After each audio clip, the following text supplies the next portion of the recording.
Hello बच्चों। पिछले भाग में हम सब ने अध्यारोपण से संबंधित एक क्वेश्चन किया था। आइए इसमें हम सब कुछ अन्य क्वेश्चन की बात करते हैं। Q1 पर Q3 के कारण एक बल लगेगा। देखिए ये माइनस Q है, ये प्लस Q है, तो दोनों में अट्रैक्शन फोर्स लगेगा। तो इसकी डायरेक्शन 1 पर इस डायरेक्शन में होगा, जिसे हम सब कहेंगे F13। F13 1 पर 3 के कारण, 1 पर 3 के कारण। और इस पर ये दोनों पॉजिटिव चार्ज हैं, इस पर बल आउटवर्ड लगेगा, जिसे हम सब F12 कहेंगे, 1 पर 2 के कारण। इसी प्रकार इस पर भी बल आरोपित होगा। इन दोनों में आकर्षण बल लगेगा, इस डायरेक्शन में लगेगा आवेश पर, जिसे हम सब 3 पर 1 के कारण F31 कहेंगे। इसी प्रकार से इन दोनों में आकर्षण बल लगेगा, जिसे हम सब कहेंगे F32, 3 पर 2 के कारण। अब इसमें आकर्षण बल लगेगा, जिसे हम सब F23 कहेंगे। ये दोनों बल बराबर होंगे, परंतु परिमाण में बराबर होंगे, दिशा में विपरीत होंगे। इन दोनों में प्रतिकर्षण बल लगेगा, क्योंकि समान चार्ज हैं। इसे हम सब कहेंगे F21। अब आवेश Q1 पर हम सब लगने वाले बल की चर्चा करते हैं। एक बल इधर है, समबाहु त्रिभुज है, इस वजह से इनके बीच में एंगल 120 अंश होगा। F13 पहले देखते हैं कितना होगा, परिमाण देखते हैं बलों का। F13 बराबर होगा F31। डायरेक्शन अलग अलग होगा, परंतु परिमाण इनका समान होगा। यह कितना होगा, माड में लिख सकते हैं ऐसे। तो यह मिलेगा 1/4 pi epsilon not. Q minus Q अर्थात Q और Q स्क्वायर हो जाएगा। दोनों आकर्षण बल है, तो Q और Q स्क्वायर, और इनके बीच की डिस्टेंस मिल जाएगा हम सबको L। तो यहाँ मिल जाएगा L स्क्वायर। हम सब ने इसका परिमाण लिखा है, बाकी डायरेक्शन यहां से पता चल जाएगा। आगे चलते हम सब F12 निकालते हैं। वेक्टर F12 का मॉड होगा वेक्टर F21 के इक्वल, F21 के इक्वल। ये दोनों होगा 1/4 पाई एप्सिलॉन नॉट।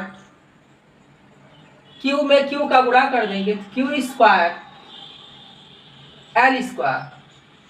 परिमाण में सभी समान होंगे, ऐसे इन बलों का भी यही होगा।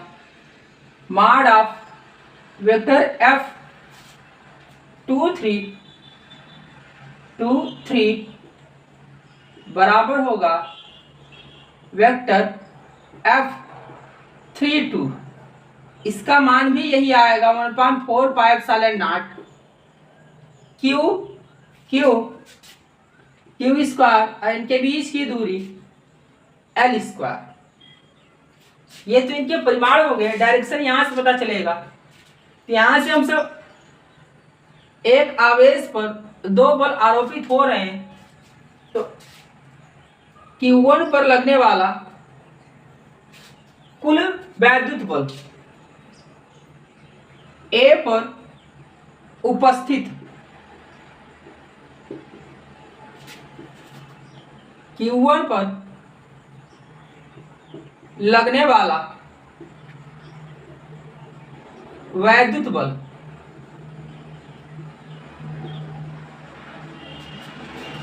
ये वाला कोण 60 अंश है,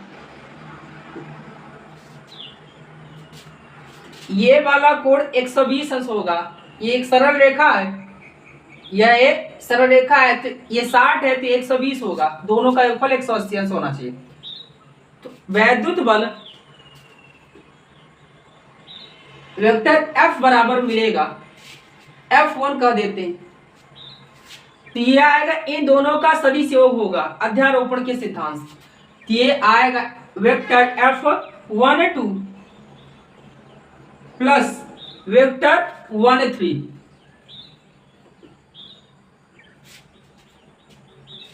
अब ये अध्यारोपण के सिद्धांत से, ये तो सदिश योग है, बाकी इनका परिणामी निकालूं। परिणामी F बल का परिमाण कहते हैं। परिणामी F1 का परिमाण, तो ये मिल जाएगा हम सबको, रूट में आएगा।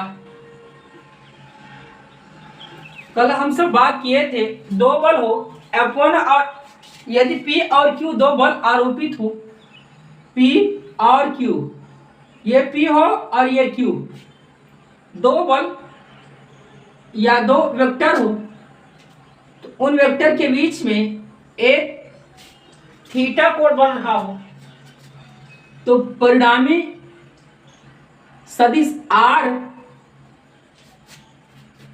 का परिमाण, परिणामी सदिश R का परिमाण देखेंगे तो R बराबर हो जाएगा परिमाण के रूप में रूट में P square plus Q square plus 2PQ cos theta. इस आधार पर प्राप्त होता है। तो यहां से भी मिल जाएगा हम सबको, क्या मिलेगा, F1 का परिमाण F बराबर F1 बराबर मिल जाएगा रूट में इस बल का स्क्वायर और इस बल का स्क्वायर, 1 2 का स्क्वायर प्लस F13 का स्क्वायर प्लस 2 1 2 इंटू F13।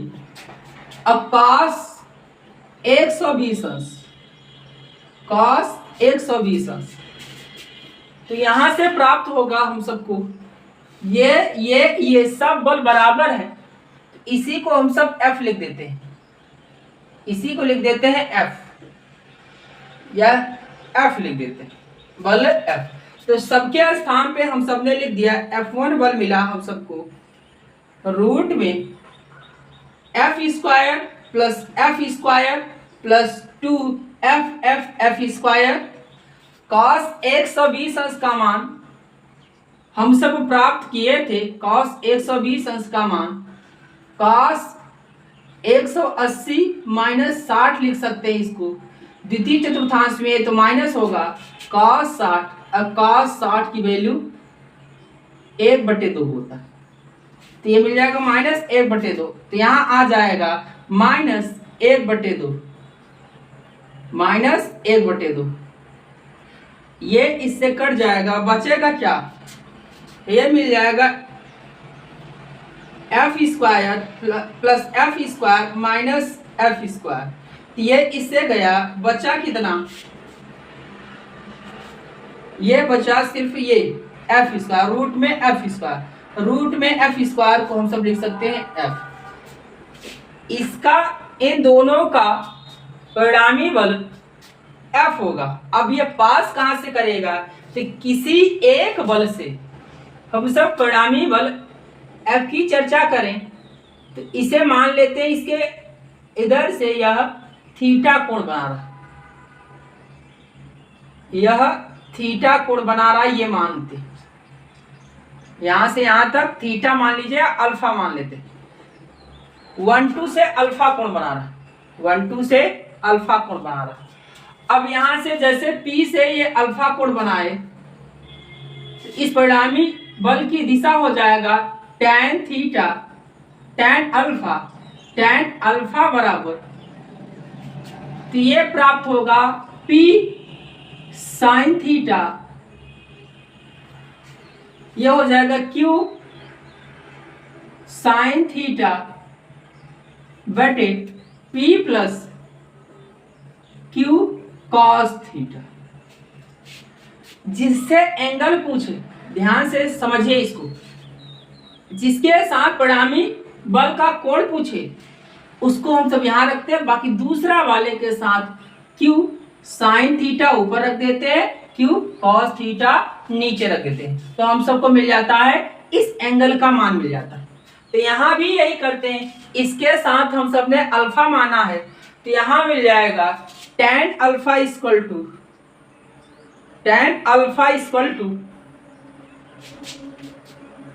इस बल के साथ साइन लगेगा F13 साइन इसके बीच में 120 अंश अपान F12 प्लस F13 cos 120 अंश, cos 120 अंश। अब हम सब इसकी वैल्यू को सबको क्या लिख देंगे, tan अल्फा ये F है, साइन 120 अंश का मान √3/2 होता है, क्योंकि साइन 180 माइनस 60 लिख सकते हैं 120 को, तो ये मिल जाएगा द्वितीय चतुर्थांश में साइन 60 आ जाएगा, द्वितीय चतुर्थांश में साइन पॉजिटिव होता है तो साइन 60 आ जाएगा, तो ये मिल जाएगा √3/2। साइन 120 अंश का मान, साइन 120 अंश का मान √3/2 आ जाता है, तो इसको लिख सकते हैं √3/2। इसको भी f लिख देते हैं प्लस इसको भी f लिख देते हैं, इसका मान आ जाएगा -1/2। यहां निकालें तो यहां से वैल्यू आ जाएगा इसका f √3f/2 अपान में ये मिल जाएगा -f/2, तो ये f है -f/2, दोनों का ये योग आ जाएगा f/2। मुख्य डिवाइड बीच में हो, कैसे पता चलेगा, बराबर जिसके सामने होता है मुख्य डिवाइड होता है, तो बाहर का गुणा ऊपर लिखा जाता है, बाहर का गुणा ऊपर लिखा जाता है, √3f ये बाहर है गुणे 2 अपान 2 × f, अंदर का गुणा नीचे लिखा है, 2 से 2 कटेगा, f से f कटेगा, आएगा ये √3। तो ये किसका मान है, tan 60 का मान। तो यहां से हम सबको मिला अल्फा की वैल्यू 60 डिग्री। इससे 60 अंश के कोण पर यह परिणामी बल F होगा, परिणामी बल F1 होगा, परिणामी बल 60 अंश के कोण पर वर्क करेगा।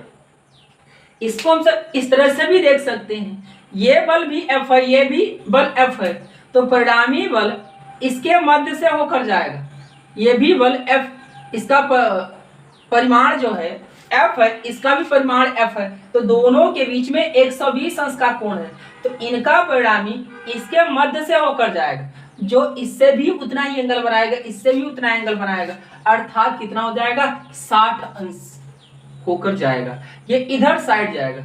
अब आगे Q2 पर कितना बल आरोपित होगा, ये दोनों बल समान हैं, ये दोनों बल समान हैं, इनका परिमाण जो है यही F है, तो परिणामी क्या आएगा, तो F2 का मान Q2 पर लगेगा, F2 का मान परिणामी बल का मान यह मिलेगा, इसके मध्य से होकर जाएगा, जिसे हम सब F2 का देते हैं, वेक्टर F2, इसको वेक्टर F1 कह रहे हैं, इसको वेक्टर F2, Q2 पर लगने वाला बल, तो ये क्या होगा, ये पूरा 120 अंश, क्योंकि यह 60 है, समबाहु त्रिभुज है, 60 है, तो यह दोनों बराबर से होकर जाए, 120 होगा तो ये भी 60 हो जाएंगे, तो इसका मान कितना होगा, तो यह आएगा F के बराबर। F का मान कितना है, 1/4πε0 Q² अपान L², इसका मान कितना आएगा, 1/4πε0 Q² अपान L², ये इसका परिमाण है, दिशा इसकी कितनी हो जाएगी, इन दोनों बलों के मध्य से होकर जाएगा। आगे ये बल और ये बल परिमाण में समान है, एफ के बराबर। अब इसके बीच में एंगल है 60 अंश, इसके बीच में एंगल क्या है 60 अंश, दोनों परिमाण में समान है। तो अब इनके बीच में परिणामी बल हम सब F3 निकालें, क्या निकालें F3, इसके मध्य से होकर जाएगा, इसके मध्य से होकर जाएगा, जिसका मान हम सब इसे F3 कहें, वेक्टर F3 कहें। तो परिमाण इसका इतना ही आएगा, F3 का मान भी कितना आएगा, इसी के समान आएगा, परंतु इसकी दिशा क्या हो जाएगी, इन दोनों के मध्य से होकर जाएगा, जिसको हम सब इस फार्मूले से भी लगा सकते हैं। इस फार्मूले से कैसे लगाएंगे, तो इसके स्थान पे हम सब लिख देंगे 60, इसके स्थान पर भी 60 लिख देंगे, एफ आएगा, इसका मान 60 का मान √3/2 होगा, इसका मान 1/2 होगा, ये जुड़ जाएगा। तो बाकी आप सब निकाल सकते हैं, यहाँ मिल जाएगा कितना जगह 3/2 आएगा, यहाँ √3/2 आएगा, तो यहाँ मिलेगा ऊपर बाहर का गुणा ऊपर √3 इंटू ये 2 आएगा, और यहाँ आएगा 3 इंटू ये 2 हो जाएगा, 3 ये 2 इंटू 3F। अब 3 नीचे आ जाएगा, एक 3 और एक ऊपर एक कट जाएगा, तो 1/√3 आ जाएगा, 1/√3 tan 30 अंश का मान होगा, tan 30 अंश। इसका मतलब है 30 अंश के कोण पर यह बल आरोपित होगा F3 Q3 पर। F1 सदिश F1 बल वेक्टर F12 व वेक्टर F13 के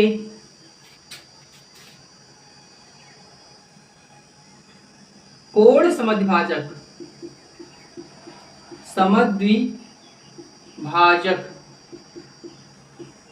रेखा के अनुदिश कार्यरत।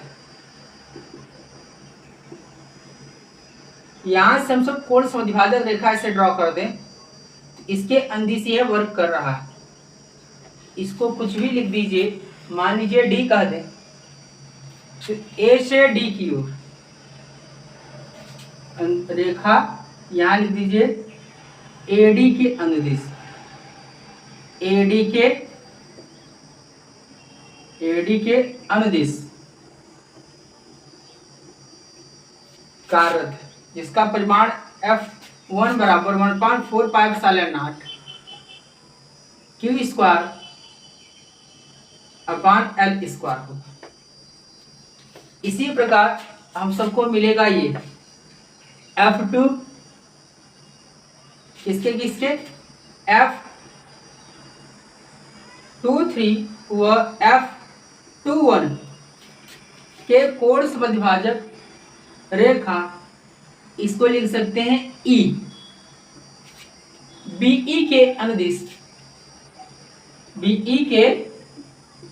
अनुदिश कार्यरत, जिसका परिमाण हम सबको मिलेगा, परिमाण क्या मिलेगा F2 वही मिलेगा 1.45 Q² अपान L² मिलेगा।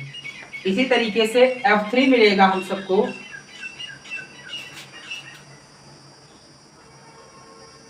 F31 व F32 के कोण समद्विभाजक रेखा, इसका नाम रख दीजिए G, नाम रख दीजिए, तो ये मिल जाएगा हम सबको CG के अनुदिश कार्यरत है, जिसका परिमाण हम सबको मिलेगा सेम 1.45 Q² L²।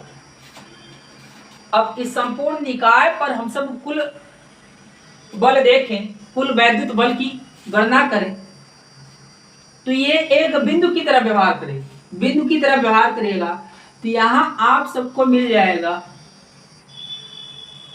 एक बिंदु मान लें जिस पर ये सभी निकाय मान लें, तो संपूर्ण बल मिलेगा, इधर G मान लें, यहाँ हम सब कह दें एक पॉइंट ओ कह दें, ये पूरा ओ पर कार्यरत हो तो यहाँ ओ मिल जाएगा, तो इसकी दिशा में F3 मिलेगा आपको। अब इधर से इसकी दिशा में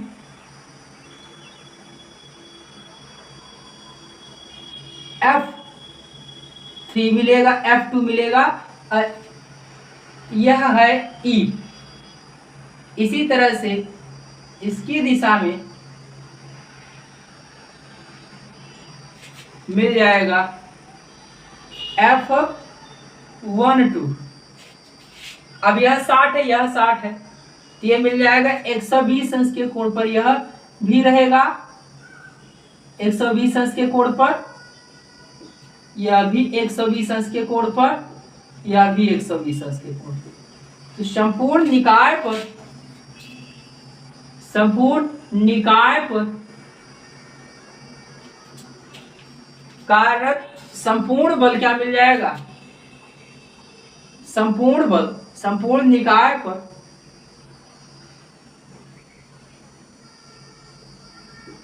पर कार्यरत कुल बल, कुल वैद्युत बल, कुल वैद्युत बल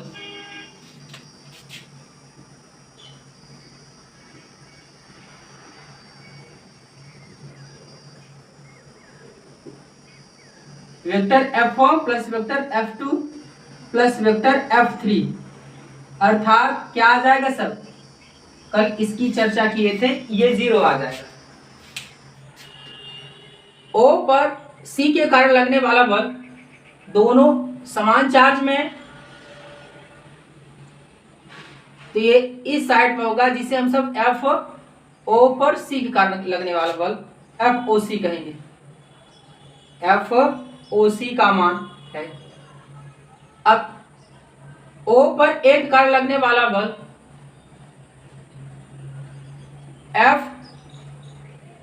FOA, ये दोनों बल 2 माइक्रोकूलाम है, तो परिमाण में समान होंगे। FOC इसका परिमाण, इसी को हम सब FOC लिखे या मान आप वेक्टर FOC कहें, दोनों एक समान होगा, तो ये मिल जाएगा FOC इक्वल टू FOA, दोनों का मान बराबर होगा परिमाण, ये हो जाएगा 1 माइक्रोकूलाम। अब इनके बीच की दूरी, यह विकर्ण है, विकर्ण का आधा पार्ट विकर्ण होता है √2a होता है, तो विकर्ण AC हो जाएगा, ये मिल गया √2a का मतलब √2 इंटू 10 सेंटीमीटर, तो कितना आ जाएगा इसमें? तो √2 इंटू 0.10 मीटर बदल लेते हैं, और इसमें हम सब निकालते हैं OA बराबर OC, OA का मान और OC का मान निकाल लेते हैं, दोनों समान होगा, और दोनों कितना हो जाएगा? आधा हो जाएगा, इसी का आधा हो जाएगा, तो ये हो जाएगा, ये कट जाएगा, या इसको इससे काट दीजिए तो मिलेगा √2 इंटू 0.05 मीटर।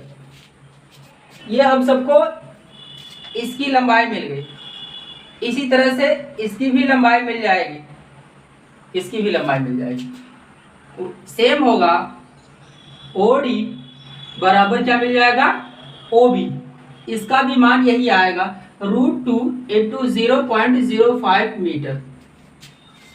आगे बात करते हैं हम सब माइक्रोकूलाम में है, तो माइक्रोकूलाम का अर्थ है, यहाँ हम सब लिख देंगे 1.45 तो माइक्रोकूलाम को पहले आप सब किसे बदल लीजिएगा?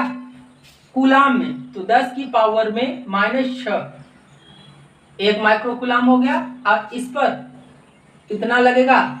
2 × 10 घात -6 कूलाम, अपान में इसका वर्ग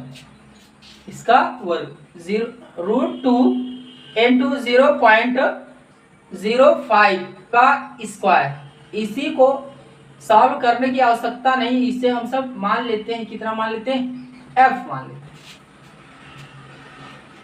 चलिए देखते हैं हम सब, जब एफ मान लेते हैं तो यहां आइए इन दोनों का परिणामी निकाल लेते हैं। परिमाण में दोनों बराबर है, अब विपरीत में तो एफ ओ सी तथा एफ ओ ए दोनों परिमाण में समान का परिणामी, इन दोनों का परिणामी, तो यह मिल जाएगा F O C plus F O A. दोनों परिमाण में बराबर हैं परंतु दिशा में क्या है, विपरीत है। तो इसको लिख सकते हैं एफ ओ ए को लिख सकते हैं माइनस एफ ओ सी लिख सकते हैं। तो एफ ओ ए के स्थान पे हम सब लिख देते हैं एफ ओ सी माइनस एफ ओ सी, अर्थात 0 हो जाएगा। तो दोनों का परिणामी मिल गया 0। ओ पर इन दोनों का परिणामी कितना मिल जाएगा, 0 मिल जाएगा। केंद्र पर, इसी को हम सब क्या कहेंगे, केंद्र पर। अब बात करते हैं इस आवेश और इस आवेश। तो D के कारण O पर, अब ये दोनों विपरीत आवेश है तो दोनों में क्या होगा, आकर्षण बल लगेगा। तो अब इस पर हम सबने कह दिया आकर्षण बल F, ये हो जाएगा F O पर D के कारण लगने वाला F O D। और यहाँ भी इसमें यह पॉजिटिव चार्ज है, नेगेटिव चार्ज है, तो दोनों के बीच में क्या लगेगा, फोर्स लगेगा, आकर्षण बल लगेगा। तो इसे हम सब कहेंगे एफ ओ बी कहेंगे। तो दोनों को हम सब लिखते हैं F O D mod of F O B. इन दोनों का परिमाण भी सेम होगा, क्योंकि देखिए ये भी -5 माइक्रोकुलाम है, ये भी -5 माइक्रोकुलाम है, और यहाँ 1 माइक्रोकुलाम पर ये बल लगा रहे हैं। तो आवेश तो उतना ही है, तो 1.45 इनके बीच की डिस्टेंस भी सेम।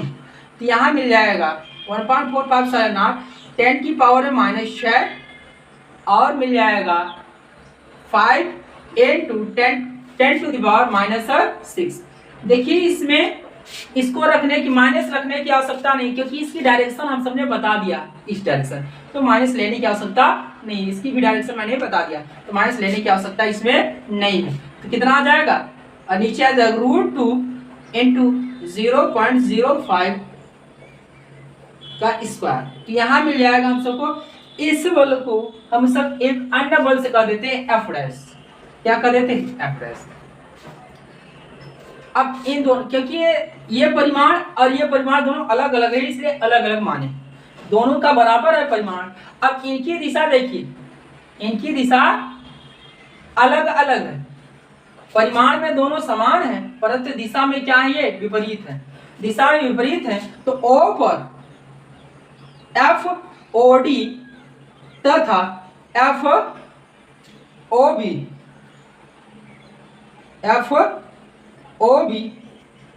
का परिणामी हम सब देखते हैं। इन दोनों का परिणामी देख लेते हैं, कितना आ जाएगा, वही मिलेगा वेक्टर के रूप में अध्यारोपण के सिद्धांत से। तो ये मिल जाएगा F O D plus F O B. क्योंकि हम सब जानते हैं दोनों बल विपरीत दिख रहे हैं, अब परिमाण में समान है, दोनों बल विपरीत दिख रहे हैं और परिमाण में समान है, तो ये मिल जाएगा वेक्टर एफ ओ डी। यहां हम सब क्या लिखेंगे, वेक्टर एफ ओ डी, यही साइड में भी लिख सकते हैं, vector F O D minus vector F O D. क्योंकि क्या है, एफ ओ डी को, एफ ओ बी को हम सब लिख सकते हैं minus F O D. O B को लिख सकते हैं इसकी दिशा में माइनस ओ डी लिख सकते हैं, यहां लिख दिया। तो इसका परिणामी कितना मिल जाएगा, दोनों 0 मिल जाएगा। अतः O पर इन सभी बलों का परिणामी बल क्या होगा, 0 होगा।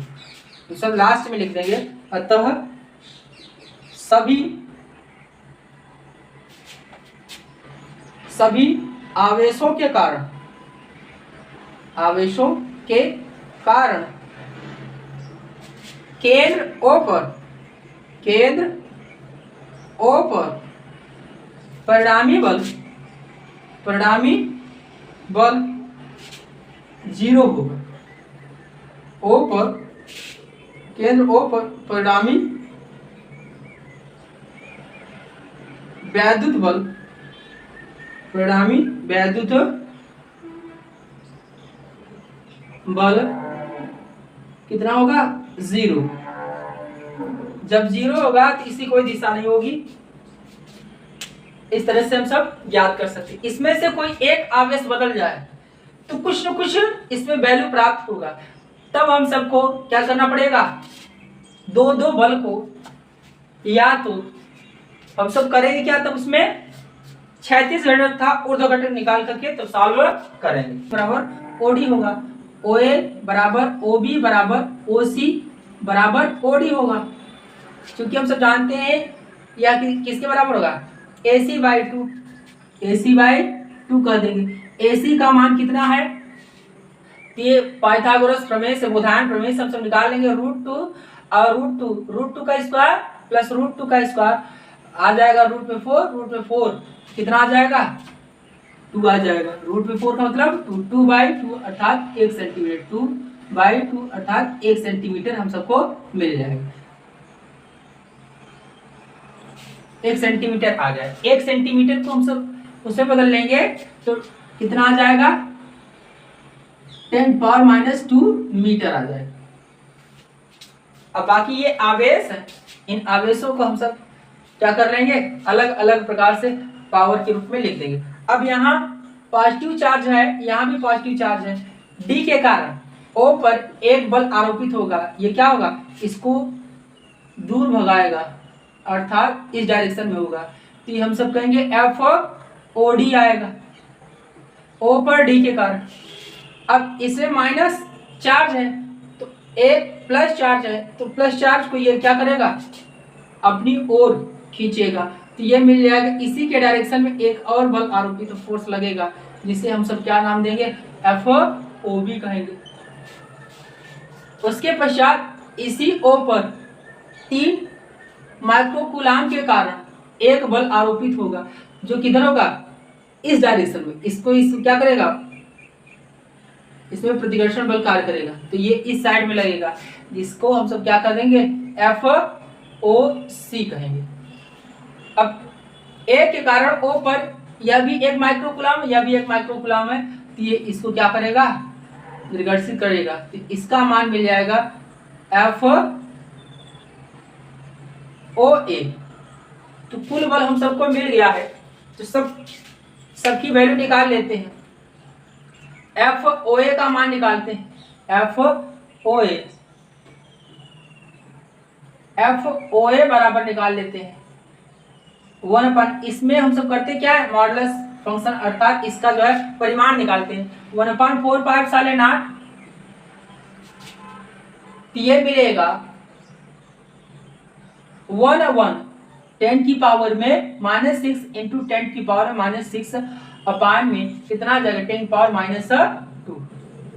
इसी को हम सब लिख लेंगे। इतना न्यूटन में आएगा ये, क्योंकि सब इसके बेसिक फार्मूले लिख दिए। इसका होल स्क्वायर करना, ये न्यूटन में आएगा होल स्क्वायर, तो आ जाएगा 1/4 साले 0, 10⁻⁻6 -12 हो जाएगा। अब -12 10⁻⁻4 है, देखिए इसका इसमें वर्ग कर देंगे तो -4 आ जाएगा। -4 को ऊपर ले जाएंगे, -12 ऊपर, अब +4 हो जाएगा। +4 को -12 में से निकाल देते हैं तो कितना आ जाएगा? +−8 आ जाएगा। इतना न्यूटन आ जाएगा, 10⁻⁻, इतना न्यूटन। इसी को हम सब इधर लिख देते हैं 10 के पावर में। इसको लिख सकते, इसकी भी वैल्यू लिख दीजिए 9 × 10⁻9, इधर मिल गया 10 के पावर में -8, अर्थात कितना आ जाएगा? इस बल का परिमाण 9 × 10⁻1 आ जाएगा। इसी को कहते हैं 90 न्यूटन। ये आ गया 90 न्यूटन आ गया इसमें। आगे चलते हैं, इस बल की गणना करते हैं, ओसी की गणना करते हैं। इसका मान इस डायरेक्शन में, इसका मान इस डायरेक्शन में देख सकते हैं आप सब। 10 घात -6 -6 10 घात -12 आ गया, -12 इधर मिल जाएगा -4 का वर्ग कर देंगे, ऊपर ले जाएंगे -12 + 4 -8 आ गया। ठीक, क्लियर है। आगे चलते हैं हम सब एफ ओ सी निकालते हैं।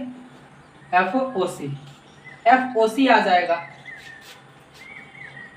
तो ये मिलेगा, ये 3 है माइक्रोकुलाम और ये 1 माइक्रोकुलाम है, तो 1.45 इसकी वैल्यू लिख देते हैं 10 पावर -10 × 10 पावर 9, और इधर हो जाएगा 10 पावर -6 इंटू 10 की पावर -3 इंटू क्या लिखेंगे इसमें 3 इंटू 10 की पावर -6, और इधर हो जाएगा 10 पावर -2 का होल स्क्वायर। इसको सॉल्व करते हैं हम सब, तो इसमें 3 इंटू कितना आ जाएगा, सब वैल्यू वही मिलेगा सेम, ये सेम है, यही अलग है, तो इसका मतलब इसका कितना आ जाएगा, डायरेक्टली हम लिख देते हैं 3 इंटू 90 न्यूटन मिलेगा। आगे चलते हैं इसमें, फिर हम सब कहते हैं कौन सा बल निकालते हैं, एफ ओ डी निकालते हैं, एफ ओ डी निकालते हैं।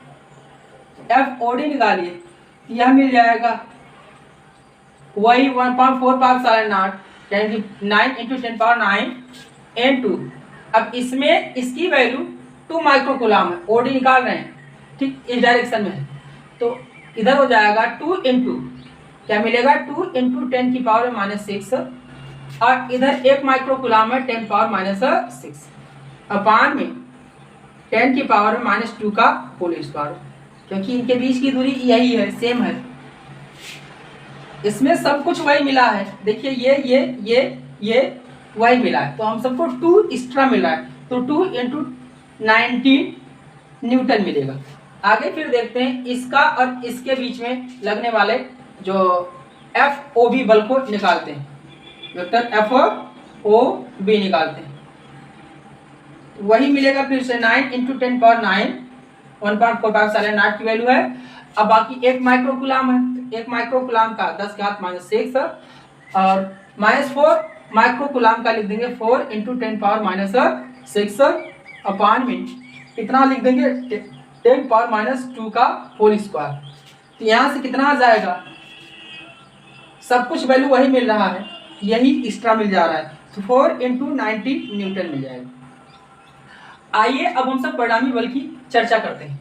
परिणामी बल, एक बल इधर लग रहा है, एक बल इधर लग रहा है और 2 बल इधर लग रहा है। हम सब करते क्या है, एक ऐसे बल की गणना करते हैं, एक ऐसे बल ले लेते हैं जिसकी दिशा में हम सब क्षैतिज और ऊर्ध्वाधर निकालते हैं। हम सब ये कहते हैं इसकी दिशा से, किसी भी दिशा से आप मान सकते हैं, किसी भी दिशा से परिणामी बल को मान सकते हैं, उससे अल्फा कोण पर परिणामी बल लग रहा है। यहाँ हम सब इन सभी बलों का परिणामी बल निकालते हैं, इन सभी बलों का परिणामी बल निकालते हैं। तो अध्यारोपण के सिद्धांत से हम सबको मिल जाएगा, अध्यारोपण के सिद्धांत से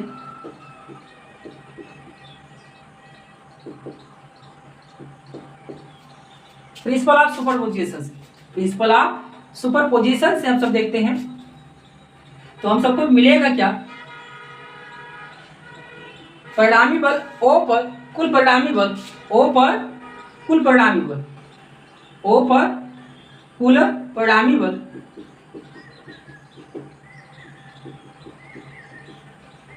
F मान लेते हैं, वेक्टर F बराबर F O A F O B F O C F O D, ये हम सबको मिलेगा। ये कुल 4 बल लगे हैं, तो चारों बलों का यह सदिश योग होगा। अब सदिश योग नॉर्मल तरीके से बीजगणितीय जोड़ की तरह वर्क नहीं करता, तो हम सबको करना क्या पड़ेगा, तो इसमें मान लेते हैं परिणामी बल ये है, परिणामी बल की दिशा किसी एक बल से थीटा या अल्फा कोण बना रहा है, ये मान लेते हैं कि OB से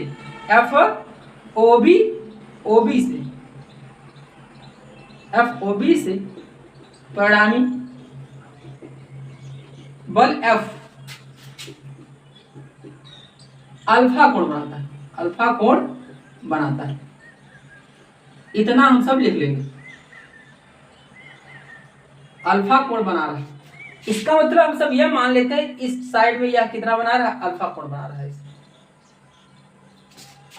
जब अल्फा कोण बना रहा है तो हम सब लिखे ही क्या, अब यहाँ से इसी का परिणामी बल है, ये परिणामी बल F है, इस परिणामी बल इसकी दिशा से OB से अल्फा कोण बना रहा है।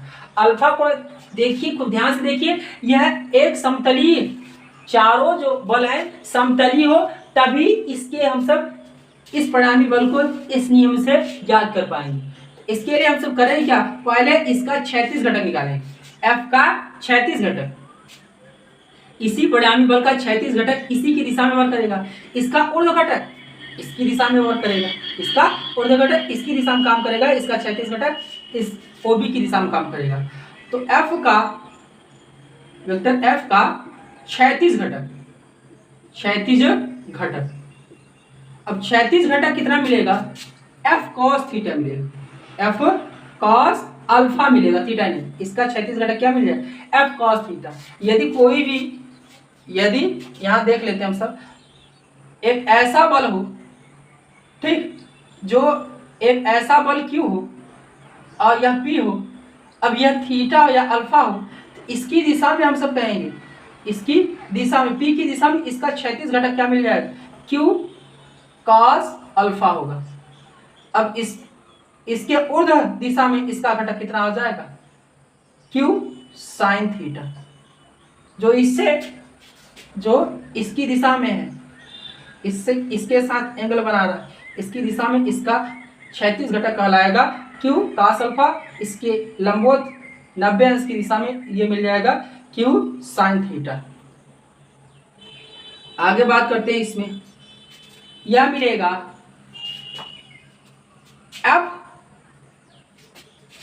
FOA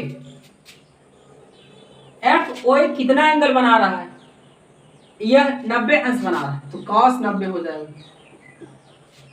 प्लस FOB इसी के दिशा से क्या बना रहा है, FOB cos 0 बना रहा है। FOD कितना बना, यह भी cos 0 बना रहा है, FOD cos 0। और एक और है FOC, ये cos, हम सबको इसमें कैसे चलना है, क्लॉकवाइज में चलना है, ये 90 है और यहाँ से यहाँ तक 180 पूरा मिलाकर 270, cos 270 डिग्री। अब यहाँ से इसका मान, तो cos 90 का मान 0 हो जाता है, इसका मान लिख लीजिए, तो यहाँ OC कितना है, 3 × 90, 270 न्यूटन कर सकते हैं। OB का मान 270, ये 0 हो गया, 270 न्यूटन इंटू cos 0 का मान 1 हो जाएगा। अब आगे इसमें FOD का मान 180 है, यह मिल जाएगा 180 न्यूटन, यह मिलेगा 270 न्यूटन, वह मिलेगा 180 न्यूटन। आगे ये मिलेगा, एक और है OC है, ये OB के स्थान पर हम सबको लिखना है, नौचक 360 न्यूटन, और OD के स्थान पर 180 न्यूटन, OC के स्थान पर 270 न्यूटन। अब cos 270 का मान लिख सकते हैं हम सब, cos 180 प्लस 90, ये लिख सकते हैं, ये मान सकते हैं 180 में कुछ जुड़ा है, तो इसका मतलब तीसरे चतुर्थांश में cos नेगेटिव आता है, cos ये मिल जाएगा 90, cos 90 की मान 0 होता है, इसका मान क्या होता है, -0 गया प्लस 0, इस अर्थात यह भी कितना आ जाएगा 0, यह भी 0 मिल जाएगा। चलिए लिख देते हैं 270 × 0, यहाँ भी क्या मिल जाएगा, यहाँ भी आ जाएगा 90 × 0, तो कुल वैल्यू इसका कितना आ जाएगा, सॉल्व कर लीजिए, 360 180 540 न्यूटन, ये F cos अल्फा का मान मिल गया 540 न्यूटन। आगे बात करते हैं ऊर्ध्व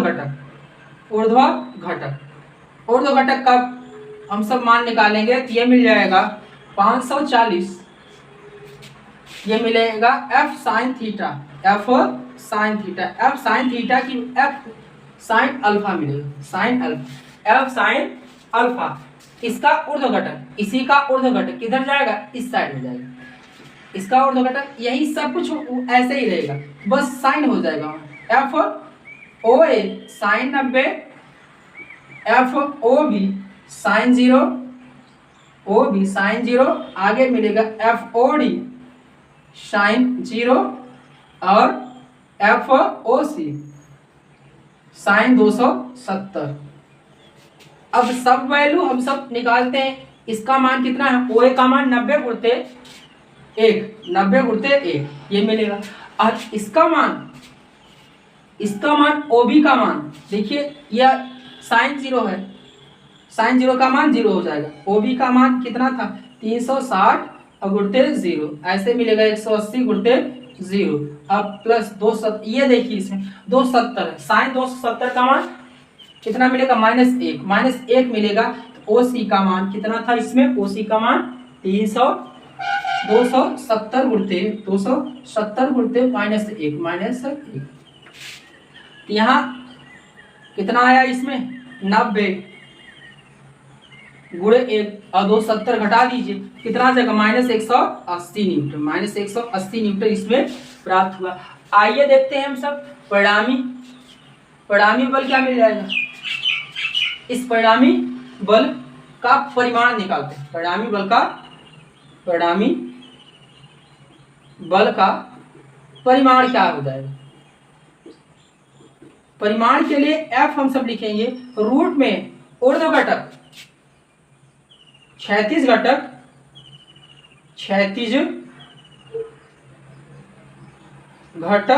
का स्क्वायर प्लस ऊर्ध्व घटक का स्क्वायर, क्षैतिज घटक का स्क्वायर प्लस ऊर्ध्व घटक का स्क्वायर। अब क्षैतिज घटक का स्क्वायर कितना आ जाएगा, आइए इसमें देखते हैं। सब वैल्यू ले आकर के यहां रखिए, F बराबर मिल जाएगा, क्षैतिज घटक कितना है इसमें, ये 540 मिला है, 540 न्यूटन का होल स्क्वायर। अब प्लस -180, कोई बात नहीं, माइनस हो चाहे प्लस हो उसका वर्ग करेंगे पॉजिटिव आएगा। 540 का वर्ग कीजिए, इसको हम सब लिख सकते हैं 180, इसमें से बाहर निकाल ले 180 का स्क्वायर गुणे 3 का स्क्वायर, इधर हो जाएगा 180 का स्क्वायर। 180 का स्क्वायर कितना आ जाएगा, इसमें बाहर कर लेंगे, रूट में आ जाएगा 3 का स्क्वायर प्लस 1 अर्थात 10 आ जाएगा, रूट में इतना न्यूटन आएगा। अब हम सबको परिणामी की दिशा निकालनी है, परिणामी की दिशा, इसका परिमाण आ गया 180 √10 आ गया।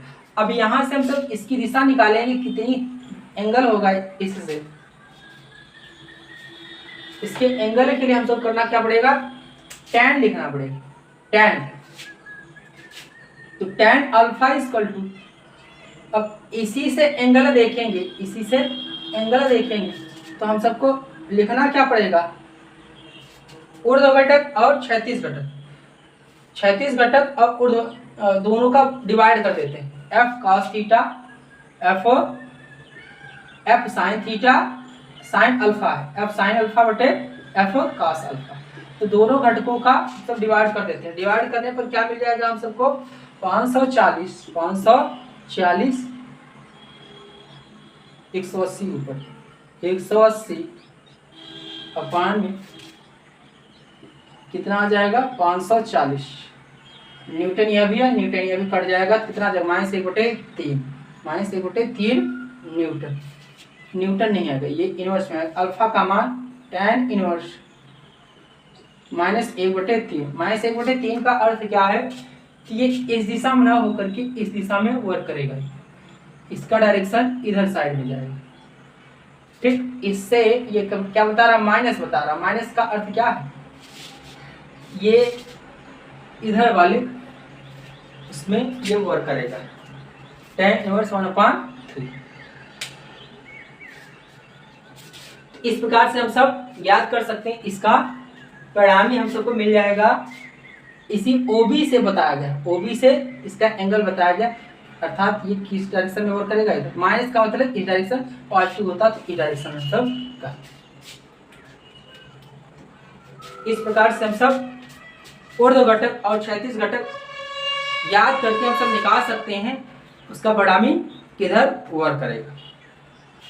यहाँ लास्ट में हम सब लिख देंगे परिणामी बल परिणामी